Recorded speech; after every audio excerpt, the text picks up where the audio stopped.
Bonjour famille, bienvenue sur Vivre sans devenir, l'émission qui vous apprend à être, à marcher et à vivre à la lumière de la parole de Dieu pour devenir à l'image de Christ.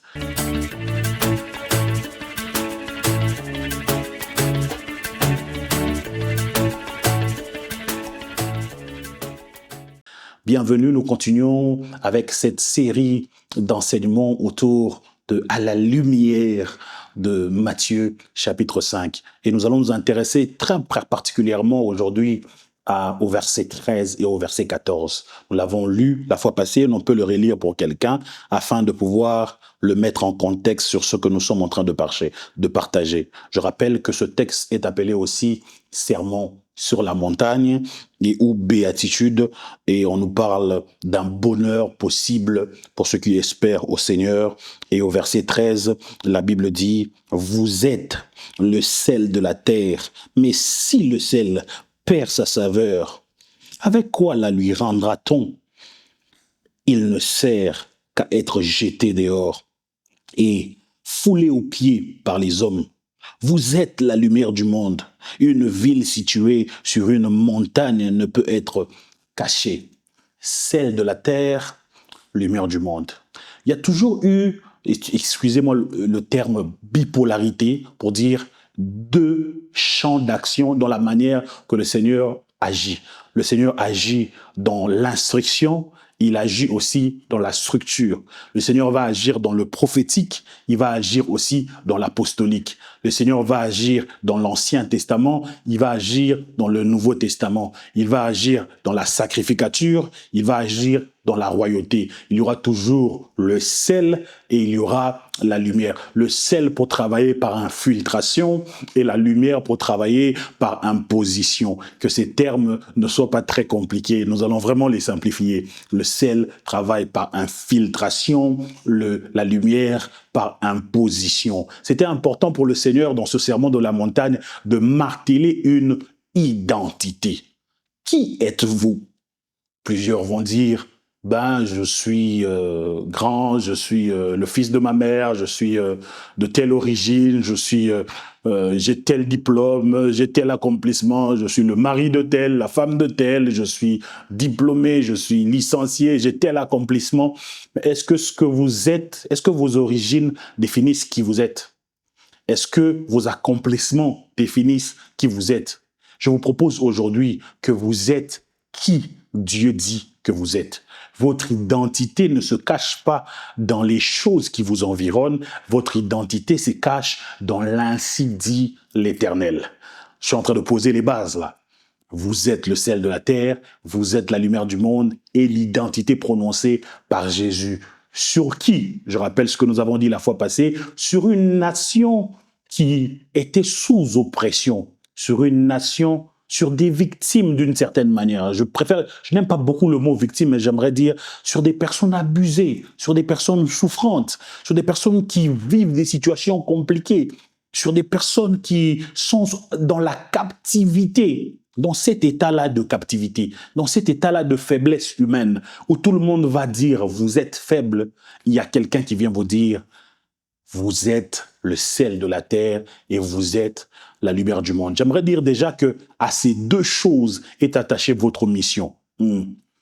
Vous n'êtes pas ce que vous êtes. D'abord, vous n'êtes pas ce que vous avez, d'où vous venez. Vous n'êtes pas vos origines, vous n'êtes pas vos accomplissements, mais vous êtes votre mission. Vous êtes relié à votre mission. Parce que quand Dieu vous a créé, il vous a façonné en fonction de votre mission. Et la mission dont je parle pas des missions que nous choisissons dans le monde. Je parle du dessein de Dieu. Et dans les desseins de Dieu, il a prévu qu'il y ait une dimension où vous influencez le monde. Il y a prévu aussi qu'il y ait une dimension où vous éclairez le monde. Le sel influence le monde, la lumière éclaire le monde. Que de ténèbres autour de nous, que des situations qui ont besoin de lumière. Départ de nos origines, les situations de nos familles, les situations d'où nous venons, ont besoin de lumière. Plusieurs, que ce soit tu viens des Antilles, tu viens de l'Europe, tu viens de l'Afrique, nous venons des racines qui ont besoin de lumière. Et au-delà des origines, même là où nous sommes là, dans nos vies séculières, dans tes études, là, dans tes choix, des perspectives de vie. Tu as besoin de lumière toi-même. Et si toi, tu as besoin de lumière, imagine-toi combien, plus forte raison, ceux qui n'ont pas Jésus dans leur vie, ceux qui n'ont pas reçu Jésus-Christ comme Seigneur et Sauveur, ils ont aussi besoin de lumière. Ils ont aussi besoin d'influence. Et il faut toujours garder ces deux choses. Plusieurs, en m'écoutant parler, diront « Oh, mais Christian, moi, je ne suis pas leader. Moi, je ne suis pas là pour pouvoir, je sais pas, avoir une position de leadership devant les gens. » J'aimerais dire à quelqu'un que la première position de leadership que tu peux avoir autour de toi, c'est en étant un modèle. Et pour être un modèle, on n'a pas besoin des bretelles de leadership sur nous. Il y a des leaders effacés, mais qui arrivent à influencer juste avec leur manière de vivre. Vous pouvez être un modèle qui déteint sur les autres. Quand Jésus dit « vous êtes le sel de la terre », il veut dire « vous êtes capable de déteindre sur les autres ». Oh Christian, je suis comme Moïse, je ne sais pas parler. Bon, très bon exemple. Moïse, malgré ce bégaiement, il a pu faire ce travail de aller sauver le peuple de Dieu. Il a pu s'exercer en puissance. Le Seigneur dit que Dieu a fait de Moïse Dieu devant Pharaon. Waouh! Une position d'influence. Est-ce que tu te considères comme étant introverti? Ce n'est pas une limitation devant le Seigneur. Tu peux être le sel de la terre en étant comme tu es, et tu peux aussi être la lumière du monde en étant comme tu es. Il ne s'agit pas ici des différentes personnalités. Il ne s'agit pas ici des émotions. Il ne s'agit pas ici des accomplissements personnels. Il s'agit de se disposer à accomplir les desseins de Dieu pour notre vie. Oui, tu peux être médecin. Oui, tu peux être infirmier. Oui, tu peux être dans la thérapie. Tu peux être à la télé. Tu peux fonctionner comme avocat. Tu peux fonctionner comme conférencier. Tu peux fonctionner comme commerçant, mais aussi exercer de l'influence. Alors, j'ai dit que l'influence commence d'abord par devenir un modèle. Êtes-vous des modèles? Parents, êtes-vous des modèles pour vos enfants? Aînés, êtes-vous des modèles? Jeunes gens, êtes-vous des modèles? Es-tu un modèle pour les moins âgés? Es-tu un modèle pour les autres? Est-ce que tu penses que c'est possible de devenir un modèle? Là, je vous dis que c'est possible parce que le Seigneur vous déclare cette identité, vous bénit en vous déclarant cette identité, que vous êtes le sel de la terre, que vous pouvez influencer en étant modèle. Alléluia. Et l'une des choses encore, au-delà de la dimension d'être un modèle, il y a une dimension où vous pouvez jouer un rôle d'influence. Moi, je les appelle les sentinelles. Les sentinelles, c'est des personnes qui, au-delà de être un modèle eux-mêmes, mais c'est des personnes qui ont porté les fardeaux pour les autres, pour prier pour les autres. Ils ont les yeux pour observer. Tu es là, tu es dans n'importe quelle confrérie, tu es dans l'école, tu es à l'université, mais tu as les yeux spirituels ouverts. Les dangers se propagent partout, les maladies se propagent partout, mais toi, tu es une sentinelle. Tu pries et tu as les yeux ouverts pour contrecarrer les œuvres de l'ennemi. Alléluia. Pour en appeler à celui qui veut intervenir. Il dit, je cherche quelqu'un. C'est dans Ézéchiel chapitre 22. Je cherche quelqu'un qui va plaider la cause, qui va plier ses genoux et qui va prier pour que je sauve, pour que je pardonne, pour que je guérisse, pour que j'intervienne. C'est une main d'association que le Seigneur donne à un individu pour qu'il vienne participer à l'action du Saint-Esprit dans la vie des gens autour de lui. Alors, ça ne prend pas simplement de devenir pasteur. Ça ne prend pas simplement de savoir prêcher. Ça prend de pouvoir avoir le fardeau pour les autres. Est-ce que quand tu vois le mal autour de toi, est-ce que ça te fait mal d'une certaine manière? Es-tu interpellé? Es-tu touché? Es-tu concerné par la souffrance des autres? Es-tu concerné du fait que plusieurs meurent sans connaître Jésus-Christ comme Seigneur et Sauveur? Tu peux devenir un intercesseur. Tu peux devenir une sentinelle, un modèle. Une sentinelle, c'est des personnes qui travaillent par infiltration dans la société, qui peuvent être des sels de la terre afin de pouvoir implanter le royaume de Dieu en influençant. Et au-delà d'être un modèle, au-delà d'être un sentinelle, il y a une dispensation. J'allais dire, je vous épargne le terme dispensation, mais il y a une autre catégorie possible. Je les appelle les gardiens. Les gardiens, c'est les conquérants. Les gardiens, c'est les combattants. C'est des personnes au-delà de prier qui s'élèvent comme des autorités afin de proclamer les décrets. Alléluia. C'est une dimension ministérielle où tu portes la nation, où tu portes, quand il n'y a rien qui se fait dans ta ville sans que toi tu sois au courant de cela. Au-delà d'être sentinelle, tu es aussi...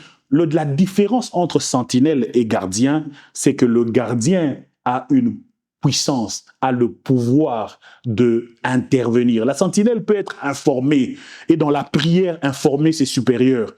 Mais le gardien, lui, il prend position. C'est comme vous avez, moi chez nous en tout cas, d'où je viens, de mon pays d'origine, quand on avait des sentinelles, ils étaient là juste, leur simple présence faisait fuir les voleurs. Mais quand vous mettez par exemple un chien gardien, lui il peut poursuivre, lui il peut aller mordre celui qui vient pour voler. Ça, c'est vraiment un euphémisme, c'est vraiment un petit exemple. Mais les gardiens dont je parle, c'est des personnes qui peuvent contrecarrer les plans de l'ennemi. C'est des personnes qui s'érigent comme des gardiens, comme des gens qui vont dire stop à l'ennemi. Tu t'opposes contre la maladie. Des gardiens qui vont avoir dans eux, en leurs mains, l'onction de la délivrance, l'onction de la guérison, l'onction de la guérison des malades. C'est possible de fonctionner dans cette dimension-là. Et même si ça se fait dans ton milieu séculier, même si ça se fait autour des ordinateurs, il y a quelque chose qui se passe. Il y a toujours une guerre. Il y a toujours deux forces en opposition. Vous êtes là à l'université, mais il y en a qui ont une source, une substance négative. Il y a des occultistes, il y a de ceux qui sont dans plusieurs loges. Ça prend aussi ceux qui sont remplis du Saint-Esprit, qui peuvent se lever comme des gardiens comme ça, afin de pouvoir frayer un chemin dans les parlements. Eux, ils doivent rentrer, ils peuvent devenir jusqu'à ministre, jusqu'à premier ministre, jusqu'à président, mais infiltrés dans la société. Alléluia. Et tout ça, je vous donne des exemples juste pour parler de la dimension d'influence. D'autre part, je ne sais pas si j'aurai assez de temps, il y a la dimension où nous sommes en train d'éclairer, de l'imposition. Nous sommes la lumière du monde. Au-delà de l'infiltration, nous sommes aussi dans notre, j'allais appeler ça clique, mais je préfère dire dans notre regroupement. L'Église. L'Église veut dire hors d'eux. Nous prenons des décisions afin de pouvoir établir le règne de Dieu. Au-delà des choses que nous pouvons faire en infiltrant, il y a des choses que nous pouvons faire en imposant. Ça, c'est une force corporative. Ça, c'est une dimension où la lumière du monde ne se manifeste pas dans son coin. Non, non, non, non. Je suis lumière du monde ensemble avec le corps du Christ. Je m'accorde avec l'agenda de Dieu pour ma ville. Je m'accorde avec l'agenda de Dieu pour la nation. Je suis lumière du monde parce que l'agenda de Dieu importe pour moi. Je suis curieux de savoir qu'est-ce que Dieu est en train de faire. J'aime beaucoup l'exemple que je donne à l'évangélisation. Au lieu de sortir et de montrer toutes les connaissances bibliques que tu as, prends le temps de prier, dis, Seigneur, qui as-tu déjà commencé à toucher? Saint-Esprit, montre-moi celui que tu as déjà commencé à toucher. Parce que c'est pas moi qui va transformer le cœur, c'est pas moi qui crée la conversion. Moi, j'irai juste porter mes paroles et ces paroles-là vont transformer les cœurs. Et très souvent, cela se fait en équipe. Ça prend une équipe. Et une équipe, certainement, c'est 2 personnes. 2 ou 3 personnes réunies, vous pouvez faire la différence. C'est le temps pour moi de pouvoir faire un clin d'œil sur les familles, sur les couples. Nous pouvons être une lumière, mais tout seul, la portée de la lumière aura